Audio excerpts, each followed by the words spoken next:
अंतरंग अभिप्राय का दोष जो मिथ्यात्व है वो कैसे टले? अंतरंग अभिप्राय का दोष जो मिथ्यात्व है कैसे टले?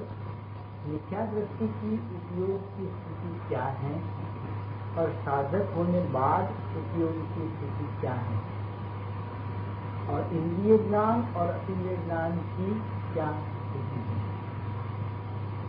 क्या सोच रहे हैं? क्या एक नहीं क्या? हाँ वो दवाई का असर है। पहला है अंतरंग अभिप्राय का जो मिथ्यात्व है वो कैसे चले। अंतरंग अभिप्राय में जो अपना शुद्ध चैतन्य है वो मैं हूँ, वही मेरा है। इसको छोड़कर जितना कुछ विकल्प होता है और मानना होता है, जानना होता है, वो सारा दोष है। वो अन्य के साथ अहम रूप और अन्य के साथ एकत्व रूप, अन्य को अपना जानने नियम से होता है। जब तक अपने चैतन्य में अहम और अपने चैतन्य में एकत्व न हो, दर्शन और ज्ञान का, श्रद्धा और ज्ञान का, तब तक जितना कुछ होता है, जितनी कुछ परिणति होती है श्रद्धा और ज्ञान की, वो सब पर के साथ, पर भावों के साथ, और चैतन्य से अनिमेल जो भाव है, चाहे वो शुद्ध भाव है, उनके साथ अहम रूप और एकत्व रूप, ये अभिप्राय का दोष होना चाहिए। वो शुद्ध चैतन्य गैस के साथ एकत्र, तो ऐसे चलेगा। ये जो पदार्थ हैं, इन पदार्थों के संबंध में पहले विचार करें। ये मेरे साथ निकटतम जो शरीर है ये भी नहीं रहता, और इससे संबंधित जो सारा लोकालोक, इसी से संबंधित है सारा लोकालोक। उनमें से एक भी कभी मैं सबके पास गया लेकिन किसी से मुझे सहारा नहीं मिला, ऐसा जानकर सारा जगत कराया है। इससे मुझे कुछ लेना नहीं है, कोई संबंध ही नहीं है। बस ये ज्ञान करके, ये ज्ञान पक्का हो गए निषेध रूप, तो फिर जो विधि रूप पॉजिटिव जो ज्ञान है उसमें केवल एक अकेला चैतन्य ही रहता है, बाकी तो ज्ञान चैतन्य की ओर ढल जाता, इस तरह चलता। चैतन्य का स्वरूप जाने थी, उसका स्वरूप जाने बिना, उसकी सत्ता की निश्चय के बिना, पहली बात है उसकी सत्ता है विश्व में न्यारी, अलग थलग एक, और उसके साथ में कैसा है वो तो ये जाने, कैसा है मैंने अनंत वैभव संपन्न है, यहाँ आकर बात पूरी हो। मैंने उसमें कोई कमी नहीं है, कोई आदान प्रदान की गुंजाइश नहीं है, विनाश का कभी विनाश की गुंजाइश नहीं है, विनाश कभी होता नहीं है, जन्म नहीं होता है, मरण नहीं होता है। यदि सारे उसके जो गुण हैं उनको विचार करके निश्चय करे कि निश्चित रूप में मैं एक चैतन्य सत्ता था, ऐसी इस विश्व में एक महान सत्ता, बल्कि सर्वोत्कृष्ट सत्ता, तो मेरी जैसी सत्ता जगत में दूसरी नहीं है।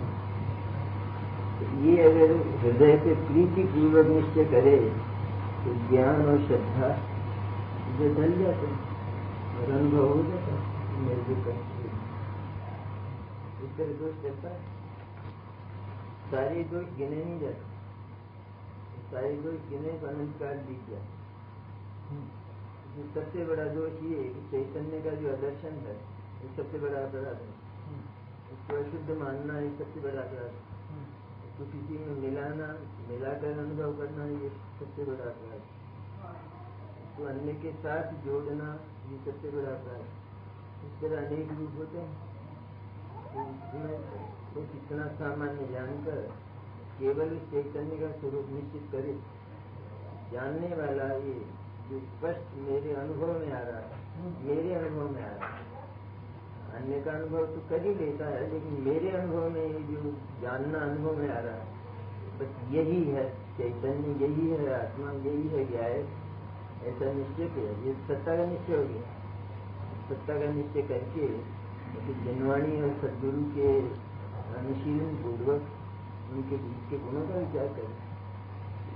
गुणों का विचार करेगा निश्चित रूप में, मैंने गरज होनी चाहिए सबसे पहली बात। तो गरज ही बनकर अगर करता है और केवल शुष्क विचार करता है तो कुछ नहीं हो। उस विचार में सरलता हो, प्रसन्नता हो, उत्साह हो, कोई भय नहीं हो, चिंता नहीं हो, सर्व चिंताओं से मुक्त, सर्व भय से मुक्त, इस तरह उस ज्ञान के गुणों का और उसकी सत्ता का विचार करता हुआ अंत में निश्चय हो जाता है। निर्विकल्प संवेदन होता है। ये अभिप्राय का दोष चाहिए, अभिप्राय का दोष करना निसंवेदन, उसके साथ संवेदन होना निसंवेदन, उसके साथ चारित्र का जो अंश स्वरूपाचरण जागृत हो जाना चाहिए, तीनों एक साथ होगा।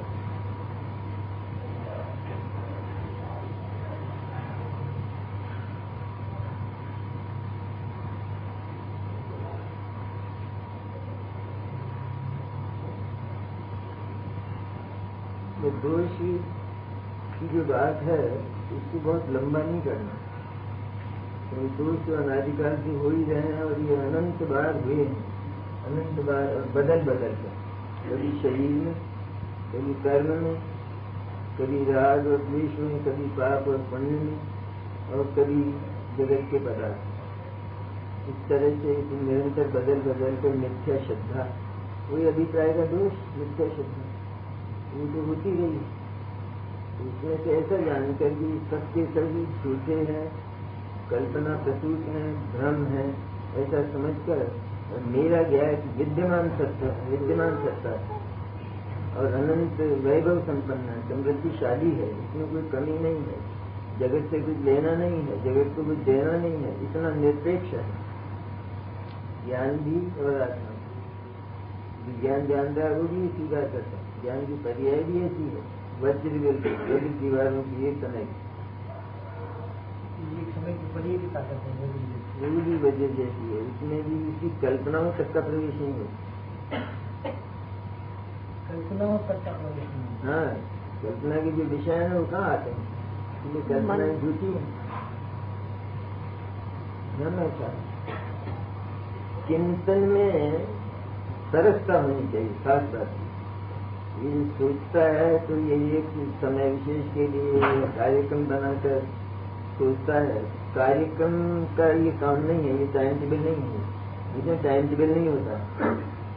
ये तो बिना ब्रेक के 24 घंटे होने वाला काम, तो कभी भी जब पुरुषार्थ तीव्र होगा अनुभूति हो जाएगी।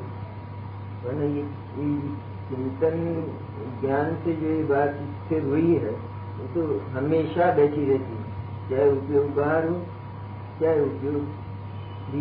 चिंतन कर रहा, चिंतन नहीं करता है तो भी इसने सर्वोत्कृष्ट सत्ता इसको मान लिया, सर्व महान तत्व विश्व का मैं हूँ, क्योंकि मुझे किसी ने आज तक कुछ दिया नहीं, किसी से कुछ लिया नहीं, और अपने अवलंबन पर, अपने सामर्थ्य के बल पर आज तक मैं रहा हूँ, मेरी सत्ता रही है। उसको तोड़ने फोड़ने का मैंने भी प्रयत्न किया और अन्य ने भी प्रयत्न किए, लेकिन उसको आंख नहीं है, ऐसी सत्ता है। तो प्रसन्नता होगी तो जैसे किसी ऋषि का वरदान किसी को मिल जाए, किसी वैतम बंद भी नहीं मरेगा, तो ऐसा वरदान है कि उसको बना दिया मैंने, तो प्रसन्नता नहीं होगी। जिस लोक में होता है कि वो धन का ढेर अपना एक बार सारा का सारा इकट्ठा करे और उसको देखे, वहाँ प्रसन्नता बुलानी पड़ती है या ज्योतिषी से पूछना पड़ता है? अपने आप आ जाती है, तो मानता है उसको, आत्मा मानता है, ढेर को आत्मा मानता, मिट्टी सब मिट्टी है, सब चैतन्य के अतिरिक्त, इसमें अनुपात नहीं है। चैतन्य सर्वाधिक है, दूसरे थोड़े कम है, तो थोड़ा कम नहीं, कोई बिल्कुल कुछ नहीं है, थोड़ा भी कुछ नहीं है, सब कुछ सर्वस्व नहीं है। ये जाने, ये जानने को तैयारी हो तो ठीक। और एक सवेरे उठ के थोड़ा सज्जा कर लिया और थोड़ा चिंतन कर लिया, गैर हूँ या फिर आगम का वाक्य रच लिया, और वो आधा घंटा रोज पूरा कर लिए, उसके बाद और काम मिला, ये ब्रेक हो गया, टाइम टेबल हो गया। ये टाइम टेबल का काम थोड़ी होता है। सबसे महान पदार्थ जब अपन ने स्वीकार किया तो उसके लिए टाइम टेबल होता है क्या? उसके लिए ये होता है कि सदा ही इसमें विहार करता है, सदा ही लीन रहूं इसमें और अमृत के प्याले पीता रहूं, ये होता है।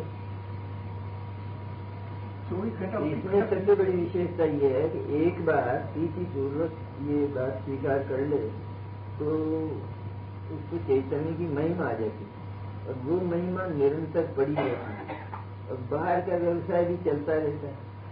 करता तो ये है ही नहीं, इसे समझ चुका है तो करता तो मैं नहीं हूँ, लेकिन बाहर का व्यवसाय भी चलता रहता है, सारा व्यवहार रूप जो भी है वो चलने पर भी वो खिसकती नहीं है भीतर से, उसकी जो महिमा में बैठी है।